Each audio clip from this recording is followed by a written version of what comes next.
Greetings yet again to each and all, those who still care and dare to listen, and a wicked welcome to Mythophrenia, where you find talks and texts by Gnostic teacher John Lamb Lash on a range of topics relevant to the Terma of Gaia awakening, the Sophianic view of life, planetary Tantra, and the Calico War Party. I am recording this talk in the early hours of the morning of October 14th, 2016, under the title, The Great Deception, and a subtitle might be Human Evil and Supernatural Powers. There is a line in the writings of the Russian author Dostoevsky that comes from the brothers Karamazov, perhaps, or the devils. Whatever the case, here is a close paraphrase to that line. God and the devil are fighting for the world, and their battleground is the human soul. That's pretty close to what Dostoevsky wrote. And it's a summation in one sentence of the problem of the Great Deception. It states the Great Deception, but it does not state it as if it were a deception. It states the Great Deception as if it were providing a solution to the Great Deception. One of the aims of this talk is to unravel and unriddle your mind and to disabuse you of a notion that lurks in the minds of all human animals, to the extent that we have been conditioned, brainwashed, and programmed by religious doctrines coming from the three main Abrahamic religions, Judaism, Christianity, and Islam. The intention here is to disabuse you of that notion of the Great Deception, which leads you to believe that you are mastering that deception, when in fact you are ultimately and hopelessly caught in it. Now, of course, the Great Deception is a meme, is a term widely used by Christians. It would be fair to say that most Christians in Europe and certainly in America are familiar with this term, and they would understand it, I believe. That is to say, I believe I'm representing their viewpoint fairly and not mounting a straw man argument. They would agree that the Great Deception refers to the battle between Satan and God, with humanity caught in the middle. That's a pretty good way to sum it up. Others among you who may not be of a religious bent of mind, or who may have been brought up with that religious indoctrination, may have overcome it by now, and you may have, in rejecting religion and in rejecting what you perceive to be the invalid notions and claims of Judeo-Christian religion, you may have also discarded the notion of the Great Deception as something that is of no interest to you. I would advise you, if you fall into that category, to listen very closely to what's said in this talk. In the framework of comparative mythology, which encompasses all the world religions and is larger than the world religions, in the framework of comparative mythology, there are dominant themes, and there are a finite number of them. There are perhaps 15 or 20 dominant themes in the whole realm of comparative mythology. And what is comparative mythology? Well, it is the genre of human imagination. Myths are the products of human imagination. But as such, they are not by definition false. They are not by definition categorically fabrications of falsity, illusion, and superstition. No, not at all. The original term mythos in Greek simply means a story, a description of events that happened. So if I was living in Athens in the time of Socrates, and I went to get a haircut, and something happened on the way that was interesting, I got back home and I told my wife a mythos. I told her a story about what happened to me. So myths can be accurate descriptions of events that have happened in the course of human history, cosmical events, events that have happened in the biological evolution of the human species to the form that it presents today. In the vast framework of this mythology created by the human imagination as a natural expression of the imaginative powers of the species, there are, as I say, maybe 15 or 20 predominant and prevalent themes which are found almost everywhere in the world, in every culture, through every age of time. Mircea Eliade, who was a comparative mythologist living at the end of the 20th century, called these themes mythemes. In other words, he shortened the term mythological theme to mythemes. Now, whether or not you have been raised with religious indoctrination, and even if you would choose from a rational viewpoint to entirely dismiss the notion of divine intervention as superstitious nonsense, part of the absurdities of faith to which the human mind is subject, even if you were to do that, be assured you would be making a big mistake. Because as a product of human imagination, the myth theme of divine intervention implicates you deeply. It implicates you as a human creature endowed with that very power of imagination. So if you would care to know how your imagination works and how to use your imagination correctly, then you would do well to listen to this little discourse on divine intervention. It would be fair to say that it can be placed among the top 5 myth themes in the religious and spiritual and imaginative experience of the human species. Among the top 5. And who knows, it could even be the top. I would say the top myth theme is, of course, creation myth. How did we get to be here? This is a big question in the human mind. So probably number 1 in the top 5 would be the creation myth in all its variants through different cultures and epochs of time.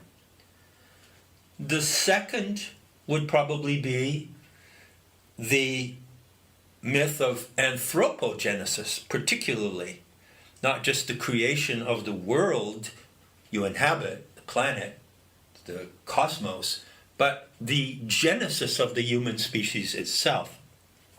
Madame Blavatsky, writing at the end of the 19th century, distinguished these two myth themes under the grandiose terms of cosmogenesis, and anthropogenesis. So let's say those are 1 and 2 of the top 5. 3 is most certainly the theme of divine intervention. Now, it would be an entertaining and instructive exercise to put some of your time into looking into myths of divine intervention, making an inventory, as it were. Well, that is, of course, the job, if you will, the responsibility of a comparative mythologist, and it's not something that falls perhaps within the range of interest of ordinary people, of non-specialists. Nevertheless, it is entertaining to consider such an inventory. For example, you could look into Homer, and there in the Iliad you would see a scene where the goddess Athena actually appears on the battlefield at Troy, and she actually intervenes in the war, the hand-to-hand, brutal hand-to-hand fighting that is taking place between the Trojans and the Greeks. And that's an example from Homer, from pagan folklore, of divine intervention. Athena on the battlefield. Then if you were to skip over to the Bible and riffle through the pages of Genesis, there you would find a scene, a remarkable scene, a chilling scene, a unique scene, picturing an event in the life of the biblical patriarch Abraham. It so happened that when Abraham arrived at a place called the Grove of Mamre, which is identified with Jerusalem, close by to Jerusalem, a modern-day city, he felt drowsy and fell into a kind of a stupor, leaning against a tree. And when he woke up, there were 3 figures standing in front of him. Tall, gaunt figures, especially the central figure, with a human figure, or humanoid, with 2 angelic type guardians or accomplices on each side of him.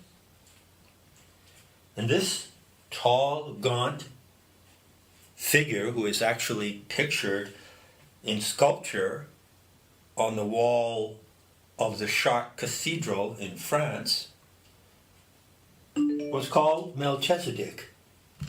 That name is a mixture, a hybrid of a Sumerian root Hebrew word, Zadik, meaning righteous, and a Akkadian word, Melchi, meaning prince. So Melchizedek is the prince of righteousness. Melchizedek is a supernatural being who appears before Abraham in the Grove of Mamre. And what does Melchizedek do in this narrative, in this myth? This is a myth, presumably, that describes events that actually happened. Not all myths do, by the way. Some myths are lies. Some myths are pure deceits. But let's, for the benefit of the doubt, say that this myth, this story from Genesis, described an event that actually happened. Well, that event was most certainly a notable example of divine intervention. And what happened at that moment was that Melchizedek assigned to Abraham and his descendants a mission.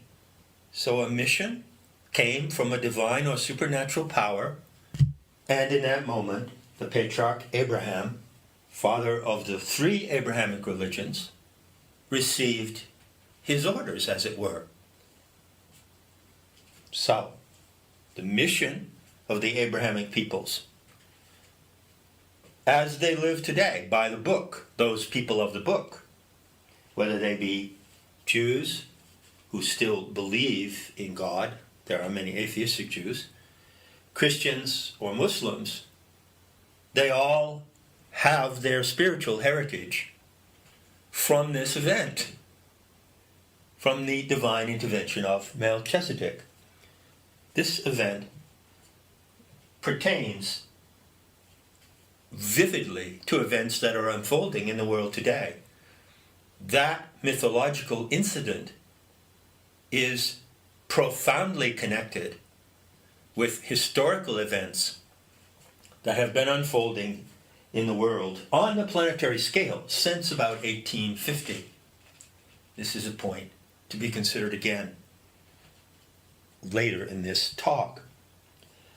Now, how about Buddhism? Well, is there an example of divine intervention in Buddhism?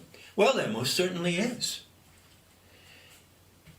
As the story goes, the Buddhist legend, which is a myth, a creation of human imagination, which may or may not describe an event that actually happened. Again, let's give it the benefit of the doubt. The legend says that when Gautama, or Prince Siddhartha, the historical Buddha who lived around 550 BC, was very, very close to enlightenment, was on the verge of achieving total enlightenment with the capacity to enter nirvana, sitting under the Bodhi tree at Bodh Gaya, just on the threshold of that momentous realization, he was confronted with demonic forces. That is to say, the satanic-like power called Mara, M-A-R-A, and all the hordes and demons in the company of Mara. They approached Siddhartha, who was not yet Buddha, because he had not yet entered full enlightenment, and they forced themselves upon him in such a way that they could have perhaps prevented him from taking that final step and becoming Buddha. But at that moment, the legend says, there was an act of divine intervention. So here is an account of that incident from the Tantric Conversion, Part 1, on metahistory.org. Quote, various biographies describe how the earth goddess, called Prithivi, or Stavera, intervened to dispel the illusions of Mara, leaving Shakyamuni in the perfect concentration required to attain enlightenment. There came a moment of crucial confrontation. Mara claimed that the Indian prince had nothing to show for his alleged superlative acts of generosity, not a single witness to attest that he, the man who would be a Buddha, had benefited humanity in any way. In other words, Mara accused Shakyamuni of being a narcissist, hung up in a self-centered quest for liberation. Shakyamuni, being aware of the presence of the earth goddess to support him, replied to this challenge by these words, "Let this great and solid earth be my witness." And by a movement of his hand, which is called the Bhumi Sparsa Mudra, the gesture of touching the earth, he affirmed the act of divine intervention that occurred at that moment. Just think of it. How many Buddhists in the world today know this? How many Buddhists know that the enlightenment of the Buddha might well not have happened had it not been for the intervention of Stavera, which is spelled S-T-H-A-V-A-R-A, who is identified flagrantly as the goddess of the earth. Stavera means immobile, solid, like the earth. How many Buddhists know that the Buddha owes his enlightenment to the support of the goddess of the earth? But that is an act of divine intervention. Incidentally, the name Stavera, it's a Sanskrit word, is a very popular name for girls in India today. Similar to the popularity of the name Sophia for girls. That is, in fact, the most popular name chosen by parents today for a child born as a female. So moving on in this little inventory, it won't be a complete one, but you can see it's varied. And each of these stories, in its own way, is quite engaging. Moving on to say, the illumination of St. Paul on the road to Damascus. Well, he was not St. Paul at the time. He was Saul of Tarsus, and he was in fact a bounty hunter supported by the Romans who was heading to Damascus to see if he could capture some insurgents, Jewish insurgents, who belonged to a certain cell of the Zadokite cult. Now, interestingly, the Zadokite cult was founded on the figure of Melchizedek.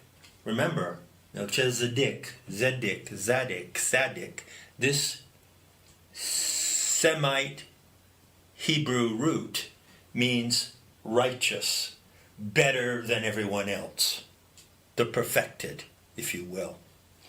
Well, interesting continuity here between the Old Testament and the New Testament. In the Old Testament, Melchizedek initiates Abraham into his mission, which produces the Hebrew people, the Hebrew religion. And then in the New Testament, Saul of Tarsus has an experience of illumination on the road to Damascus, which converts him into the zealous apostle of the new religion of Christianity. Right? And it's a remarkable fact, and a very great fact, which you will find carefully detailed in Not in His Image, that St. Paul, as he came to be known, writing in Romans, actually declares that Melchizedek is the power behind Christ. Now, the word Christ is not a name, but just a title. It means the anointed one. It comes from the Greek verb Christein, which means to anoint, which is a version of the Hebrew word, a translation of the Hebrew word Messiah. Messiah means the anointed one. Christos means the anointed one. It's a title, like king or prince. And amazingly, and how many Christians actually know this? Few, I would say. Amazingly, the man who brought Christianity to the level of a world religion declared that Christ, the anointed, really gets his power from the anointer who is behind him.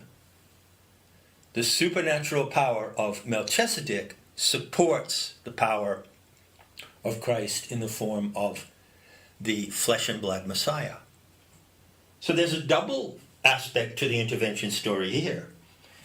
The hybrid, the human-divine hybrid, Jesus Christ, according to Christian myth, is on the one hand the only begotten Son of God, therefore an intervention by virgin birth into the human world, but also, at the same time, he is only Christ, and he has the power of Christ by way of an even higher supernatural power, which is Melchizedek.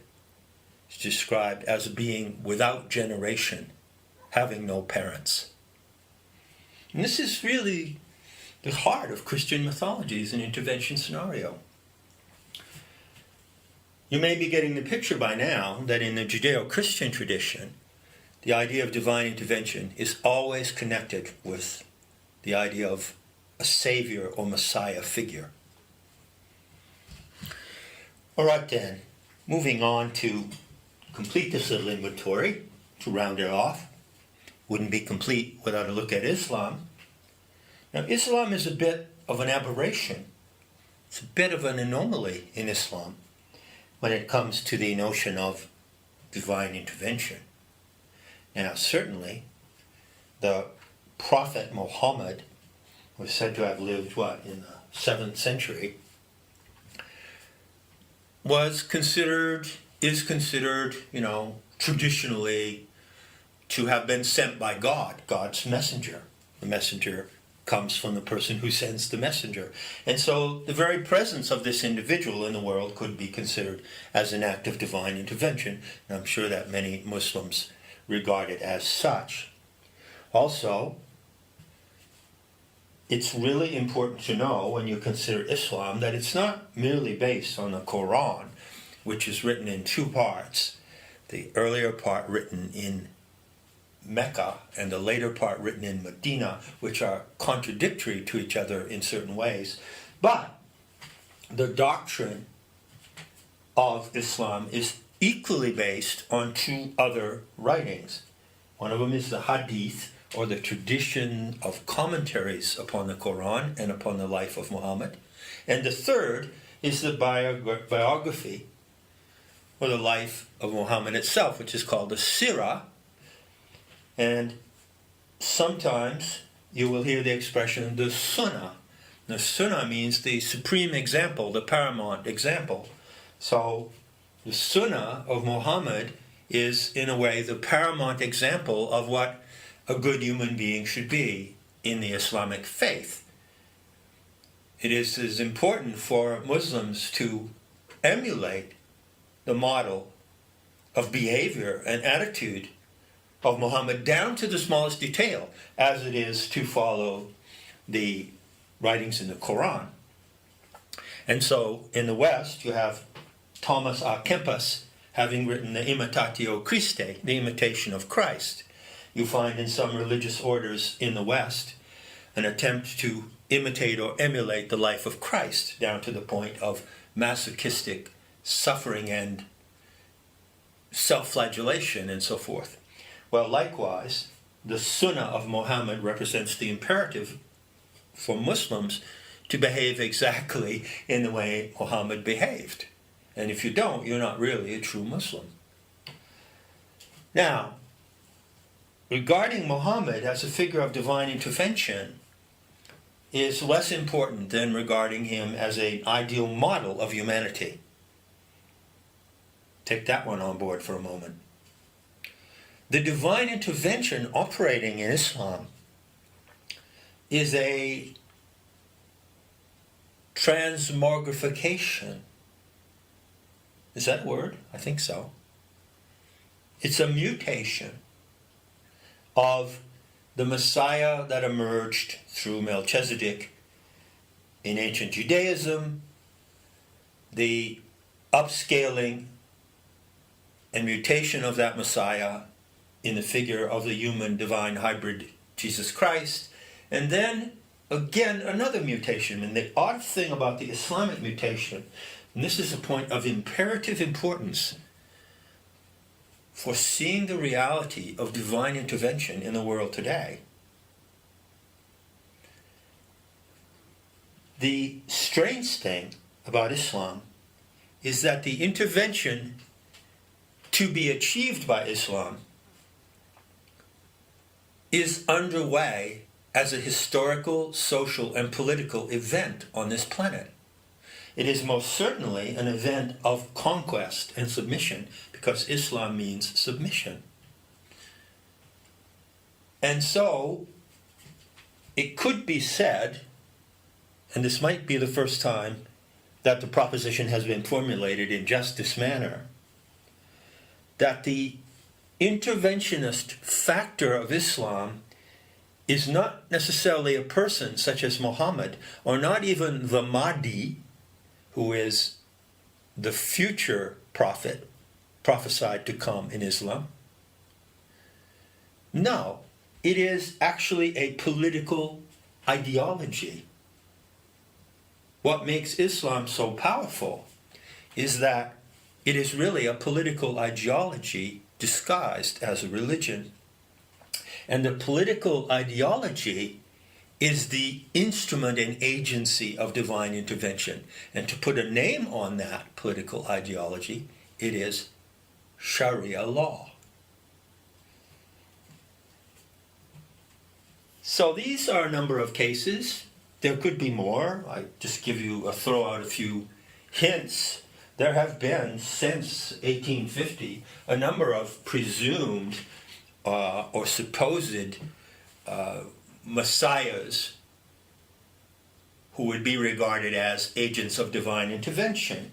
A notable one that occurred in the late 19th century was Baha'u'llah, who was the founder of the Baha'i religion. Have you ever heard of Baha'i? That was an example of a presumed messianic intervention. Then, of course, there is the famous story of Jaddu Krishnamurti, who was a young Hindu Brahmin boy, groomed by the leaders of the Theosophical Society, most specifically Ani Besant and Leadbeater, to be the world teacher, to be the Maitreya. The Maitreya. Who's the Maitreya? Well, in Buddhist legend, the Maitreya is the future Buddha, the Buddha to come after the historical Buddha, Shakyamuni or Siddhartha. And so Krishnamurti was put up by these people. Charles Leadbeater was his name, I believe, and Ani Besant, to be foisted on the world as the Maitreya. And very famously, Krishnamurti refused that role and had a massive mental breakdown that lasted many years and retreated from the world. And when he returned, he became a kind of anti-guru who had, now and then, some brilliant things to say about spiritual practices. And then you could also throw in, Sai Baba or, Maharishi Mahesh Yogi, any number of Indian gurus. And so the beat goes on. Now at this point, half an hour into this talk, let's turn our attention away from this entertaining inventory to 2 points raised in the essay, Her Name is Silence. First point is that the first point is presented in this way, okay? It's presented as a working proposition, not presented as a dogma or something to shove down your throat or something for you to be spoon-fed. It's a working proposition. Let's suppose that were an event of divine intervention to be happening right now on this planet.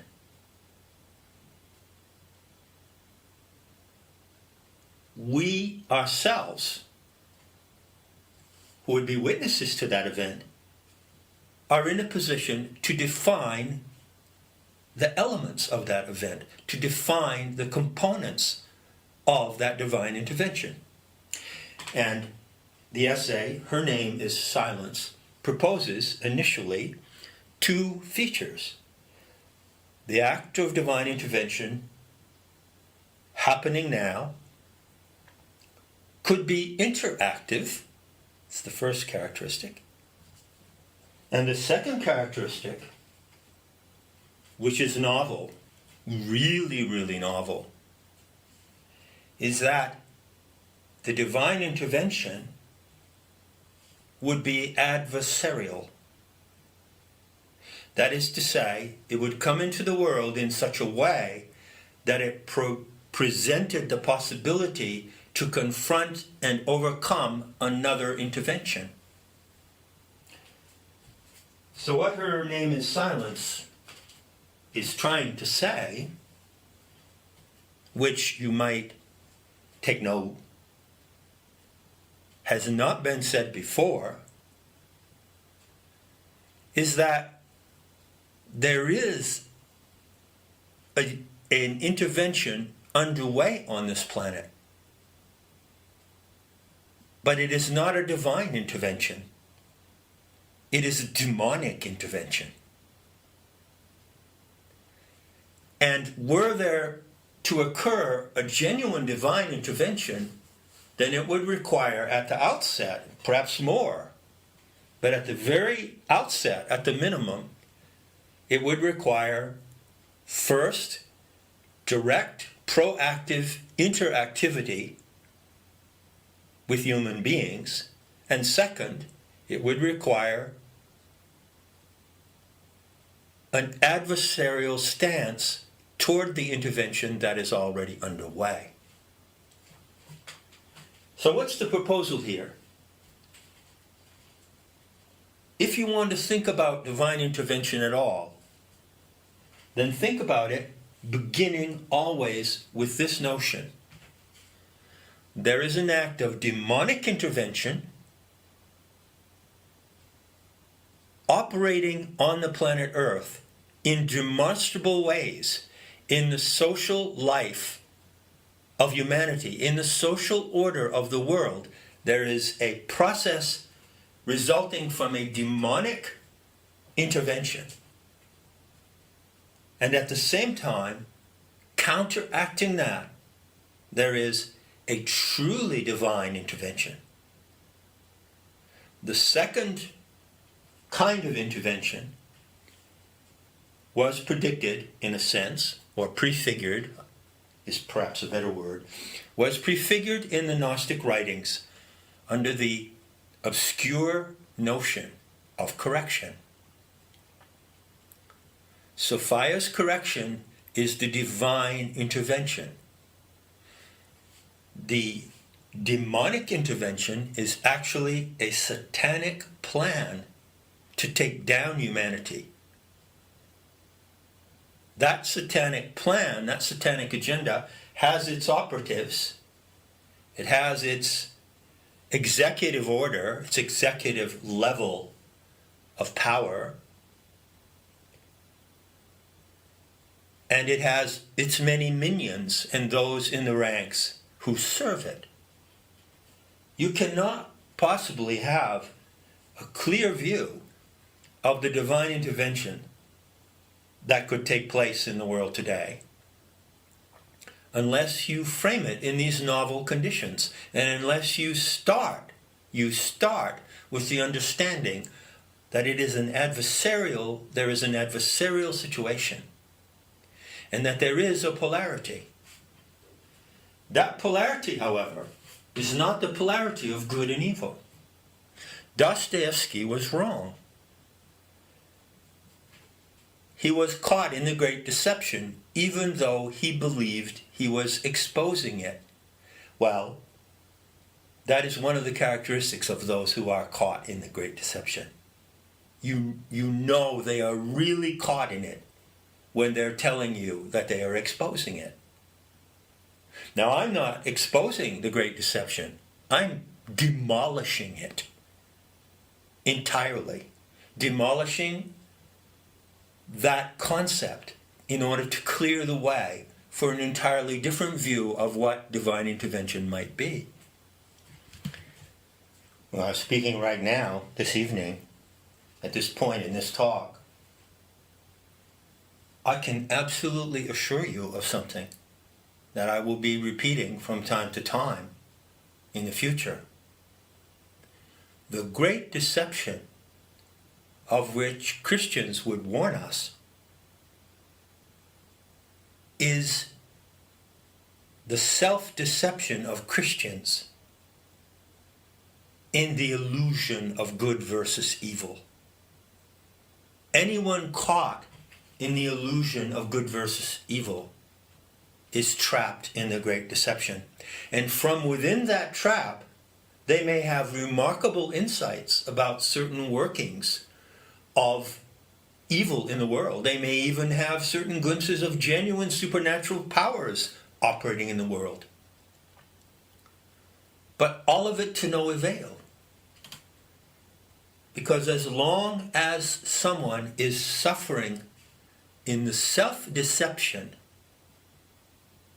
of illusions about good versus evil, they can never resolve the problem of the great deception. And I have no intention to resolve it. I don't need to resolve it because I am not caught in the self-deception of the great deception. Therefore, I have nothing to resolve.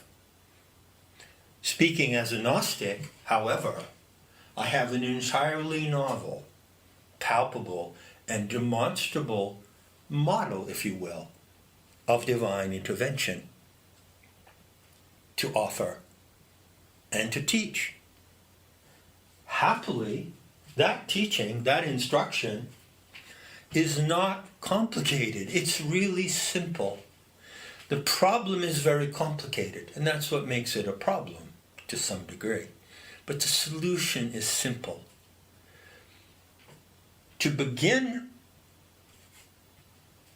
to establish your mind in the solution, consider this picture.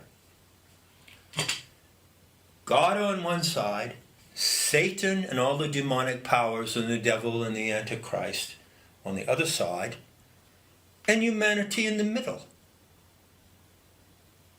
What's humanity doing in the middle? It's being tested. It's being tested by Satan. Obviously, in the book of Job, the situation is exactly so. Yahweh, the male-only creator God, sends Satan, Shaitan, to test Job, to tempt and to test. So, those who think they're exposing the great deception say, yeah, look, there's humanity caught in the middle between the devil and God, and the devil or Satan is testing us. This is entirely wrong. This syntax, this description, is the product of human dementia and paranoia that has been centuries in the making. It is an entirely fabricated scenario of the psychosis of the human mind feeding on its own fears of the supernatural without a clear sense of what the supernatural really is. So Dostoevsky was wrong. And here is the picture to replace this other picture. There are three factors in the Gnostic model of divine intervention, in the Gnostic model of the human situation, considered theologically, if you will. On the one side, there is humanity, the human species, as a singular entity, considered as a singular entity. If you regard yourself as being a member of the human species, bear in mind that there are some human animals who don't so regard themselves. This is an issue that comes up in this discourse eventually. So, the three factors are humanity, the human species, called by the Gnostics the anthropos, so called the anthropine species. And over there, on the other side, is Sophia, the mother of the species. She is not only the aeonic mother of the species, according to the Gnostic creation myth, if you will, the fallen goddess scenario, but she is at the same time the very embodiment of this planet. She is a star goddess from the galactic level who designed and conceived the human species before the earth was created, and then she turned into the earth to become the setting where humanity would arise. The Gnostics present a formula of 3 S's for the Aeon Sophia, the wisdom goddess. S, she is the source of humanity, the creator, designer of the human genome. S, her story is the story of humanity and the earth. And the third S, she is the setting of the experiment in which humanity finds itself. Source, story, and setting. So those are the 2 factors. There's humanity, there's you, a human creature. Apply the model. Apply the model to any day of your life. Walk outside. Stand in the doorway of your house. Go stand in a field. Go stand by a river. near the mountains, under the night sky. You are a human animal looking at the mother who created you in her planetary form. So what is the third factor? Well, the third factor, quite simply, is whatever stands between you and her. Whatever stands between you and your source. The enemies of humanity and the enemies of Sophia are in the middle, not humanity itself. This is the corrected view of the triadic version of the polarity of good versus evil. But am I saying anything about good versus evil? No. Humanity, let's say, has goodness in it. The goddess is only goodness. And between humanity and the goddess, standing in the middle, with the intention to harm and destroy both the earth and the human species, are the enemies of humanity. The psychopaths. Let's just call them the psychopaths. So the battle is against the psychopaths. Humanity has a role to play in the battle against the psychopaths, and Sophia herself has a role to play in the battle against the psychopaths. And there is the fourth element of novelty in the divine intervention scenario that follows the Gnostic lead of Sophia's correction. The fourth factor, that Sophia takes action against the psychopaths in her way. And ideally, her action would be recognized and appreciated by her witnesses among the human species. And they in turn take action against the psychopaths and the enemies of life. The battle is not the human soul with Satan over there and God over there. No. The battle is the social order on this planet. That's the battleground. The social order on this planet is the battleground. And it's not God versus Satan. It's humanity and Sophia versus the enemies of life. The picture could not be more clear. It's the only picture you ever need to have to see what is actually happening and how this battle is set up and how divine intervention plays into the overall scenario. Now, clearly this talk and the related essay, Her Name is Silence, are ways to set up an approach. They are part of the setup. Another part of the setup is the conversation, the interview with Lisa Harrison on divine intervention.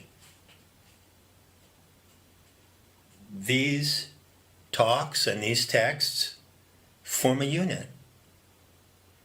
The purpose of this unit is to set up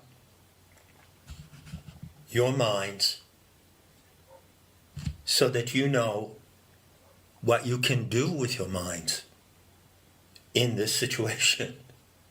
For instance, so that you know how you yourself can recognize and engage the process of Sophia's correction. Now this setup, which is beginning here and now in October of 2016, will not require a lot of time. The problem is complicated, and those who causing the problem deliberately, those human animals who are up to no good and are causing the problem deliberately, they know that. And they want to make it as complicated as it can be. But the solution is simple. And you don't need to know and master all the complications of the problem to go to solution. So the setup in these current talks in Mythophrenia is to take you straight to solution on the fast track as rapidly as possible and as lucidly as possible, following the Gnostic method and remaining within the framework of the sacred narrative of the mysteries, the fallen goddess scenario. All the clues in the world don't count if you don't know what crime has been committed. All the insights in the world, all the knowledge, all the information, all the disclosures regarding the way the psychopaths are working don't count if you don't know the master narrative of the human story. And if you're not interested in that master narrative, and it doesn't engage you for some reason or another, fine. Nobody's going to argue with you or persuade you there. Truth is that those individuals who encounter that narrative, the fallen goddess scenario, the myth of the wisdom goddess, fall in love with it. They are convinced by the beauty and the elegance and the complexity and depth of that story. They are enthralled by the power of the story. And they are compelled to bring their lives into the story so that they realize that without the story they don't have a life on their own. And then they take the steps, depending on their disposition and talent. Each and every person takes the steps to interact with the plot. If there are individuals who have no inclination to do that, that's no problem. Those who are involved in her story, who love it and are committed to it, regard those other people as extras. They're like extras in a movie. There's a big movie going on this planet, and the stars of the movie know the plot. They know the narrative. They know the trajectory of the whole story of the movie, and they know that the movie is open-ended, that the final conclusion of it has not been written or decided, but that the conclusion of the movie is being decided as the movie is being shot. And anyone who doesn't know that is just an extra on the set. Now, to return to the main theme of divine intervention and to round off this talk, it would be helpful to address some confusion that most certainly arose due to things I said in the interview with Lisa Harrison, due to a lack of precision and consistency in what I said. For instance, at some moments I seem to say, well, there is nothing evil in the supernatural, the Nahual.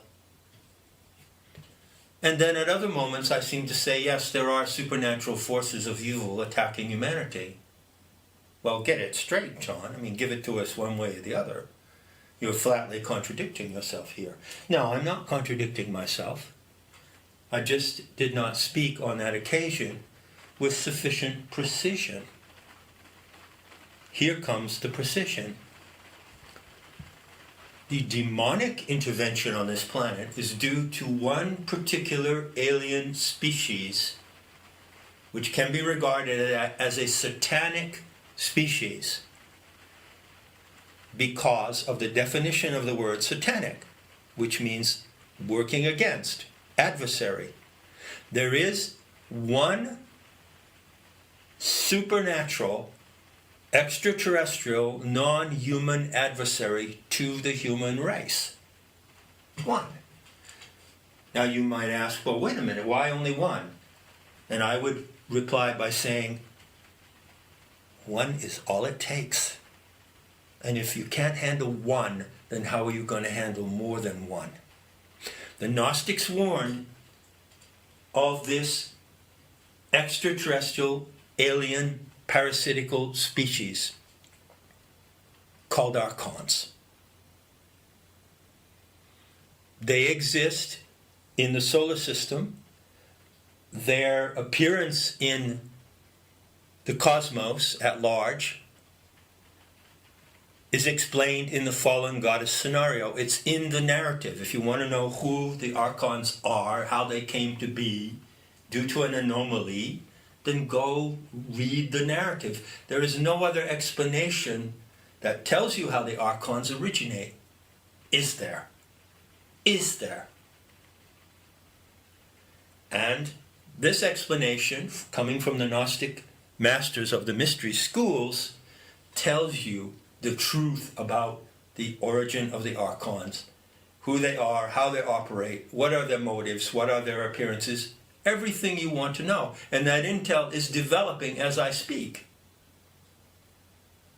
It's the fundamental and imperative primary intel that you use to base your learning process on. You have to base your learning process on truth, on valid and verifiable intel.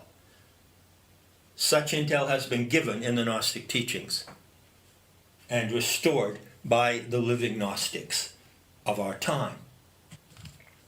In the cause of greater precision, you will find in the essay, Her Name is Silence, a characterization of two acts of intervention.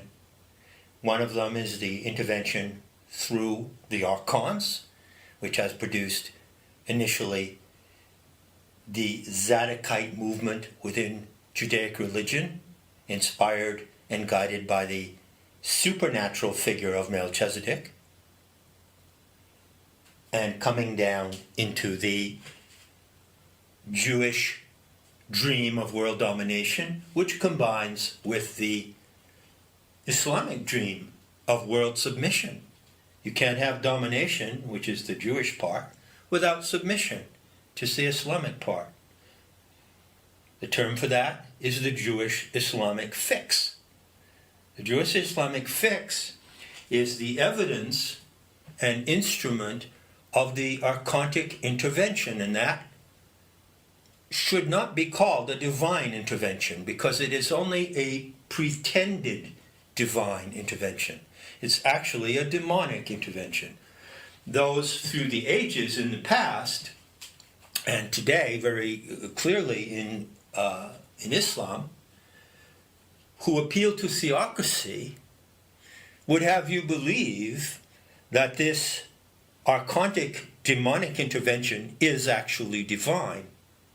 I certainly misspoke, or I spoke without sufficient precision, if I implied that it was a divine intervention at the same level as the divine intervention of Sophia's correction.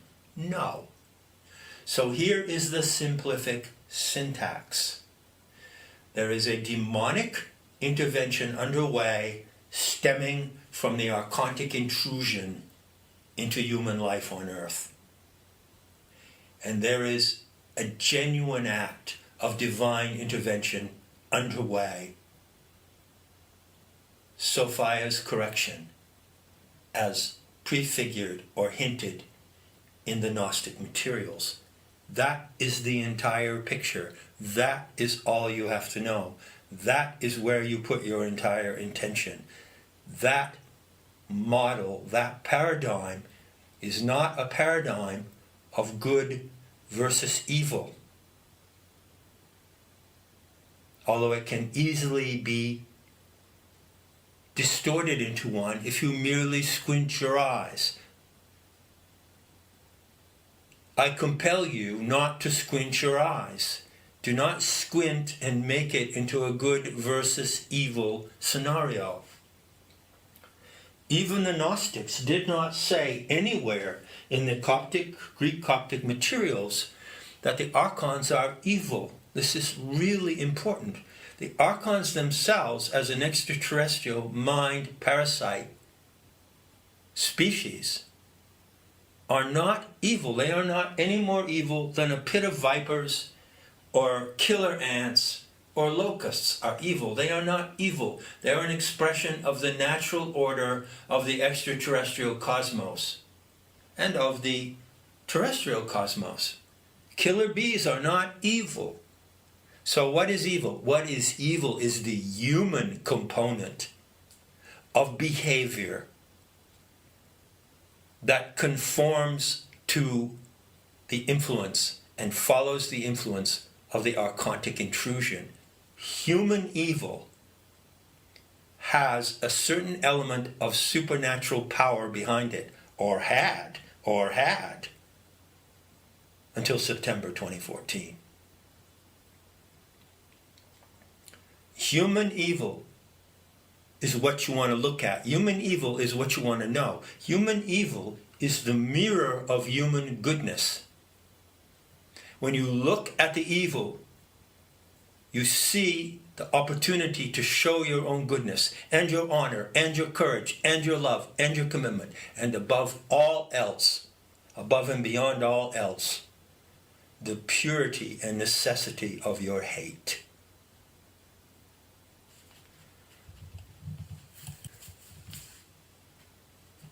The profile of the archons from the Nag Hammadi writings is eminently clear. You find, for example, in the longest work and one of the more difficult works, the Apocryphon of John, which can be found in 4 versions in the surviving materials, an explicit description that the archons feed on fear and deceit. That is evil, yes, but it is not evil in the sense of the emanation of a cosmic satanic power of evil out of the darkness of the universe into the human world. That is wrong. The Gnostics were precise in saying that the archons promote error and deception in the human mind. And when human beings enact that deception as proxies to the archons, then you have evil. But it is only human evil, and the cure for it is a human cure, and hate is a very big component in that cure. Hate is the venom of the cure to human evil. And as Paracelsus famously said, the cure is in the dose. There is much to be said in the genre of mythophrenia about hate, about the sacred purpose of violence in the human species, and about the purity of hate and the ethical necessity of hate. But those are instructions that belong to the mission of the Maitreya, and they are better left to another and separate exposition. For now, in concluding, how about a summary of the actors in the drama of divine intervention? This talk began with an inventory, partial inventory, very cursory inventory of some examples of divine intervention. Since it is the intention of the Gnostic teacher to take you to source and take you to solution, it is also the pleasure of the Gnostic teacher to give you the tools to navigate to solution. And these are conceptual tools and ideas. And there is a very limited number of them. They are not a lot. But they are essential, and you cannot leave out any single one. And these tools that lead to solution, that orient you to solution, have to be mastered in your learning process. In the process of taking Gnostic instruction, you have to master these components. The object of talks and texts in Misophonia will be to set it all out for you. It can all be set out on a table, on a small table. The solution is simple, elegant, beautiful, thrilling beyond your wildest imagination. The problem is complicated, and part of your assignment, mission impossible, no, mission totally possible. Part of your assignment is don't get caught in the complications. Don't go running down rabbit holes. You are not terriers. You are human creatures. You are anthropines. You do not live in burrows and run down rabbit holes. So, in conclusion, here's a list of actors in the playbook of the narrative of divine intervention. The narrative of human evil and supernatural powers has 11 active components or agencies in it. 11 and 11 only. When you have a clear and simplific, Gnostically based comprehension of these 11 factors, you have great power. You have the power of your own mind to engage in something beyond your mind. Right now, I'm merely going to list them and then pick up that list in subsequent talks and texts. 1. Satan. 2. Lucifer. 3. The Antichrist. 4.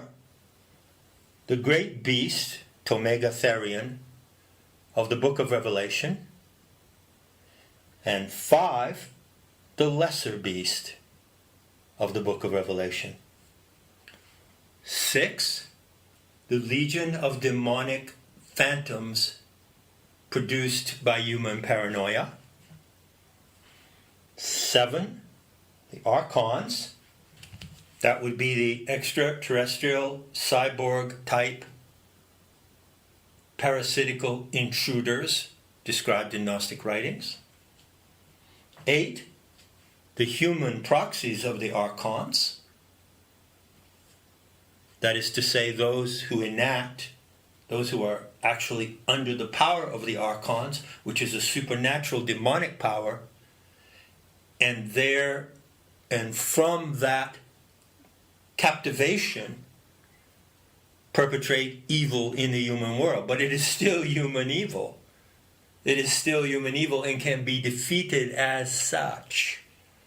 And in defeating the human evil of the proxies of the archons, who are called the Zads, or Zadokites, then the archons themselves are defeated.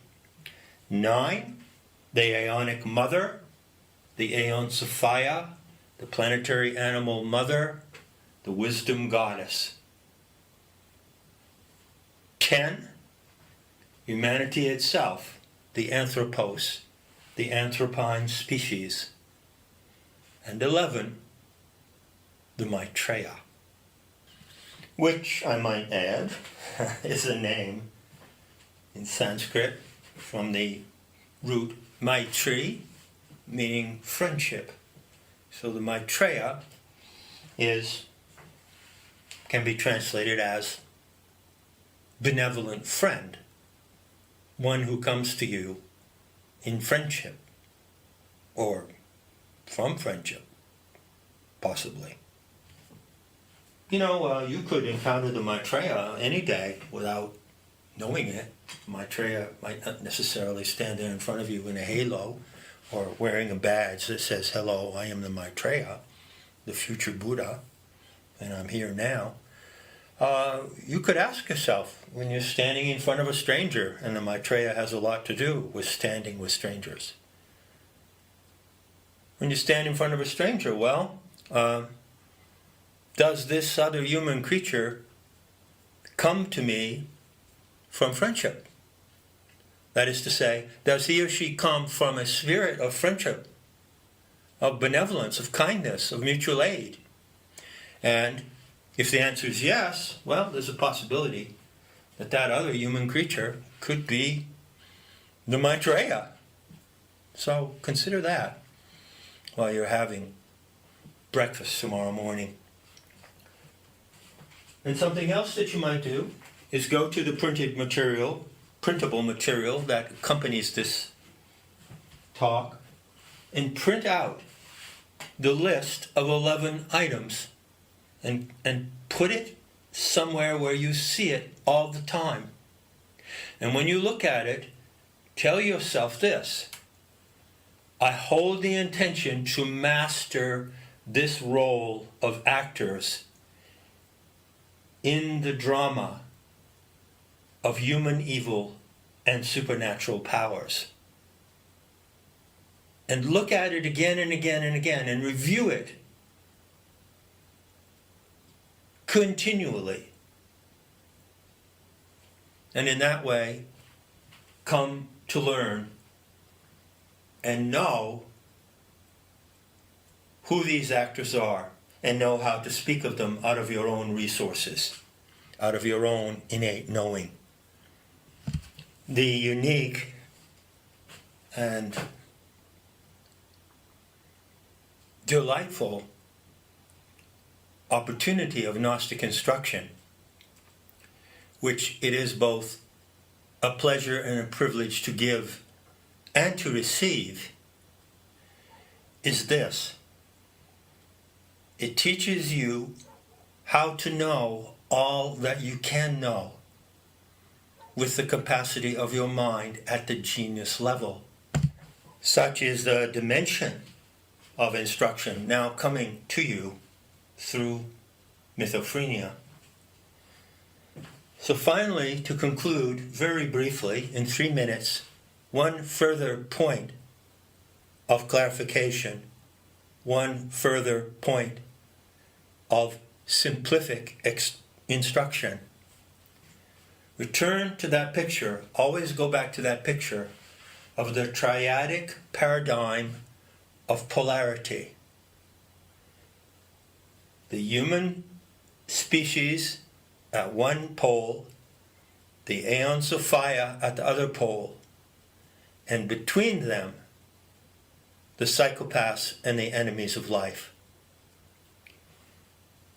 As you consider that model, if you will, that structure, consider this as well.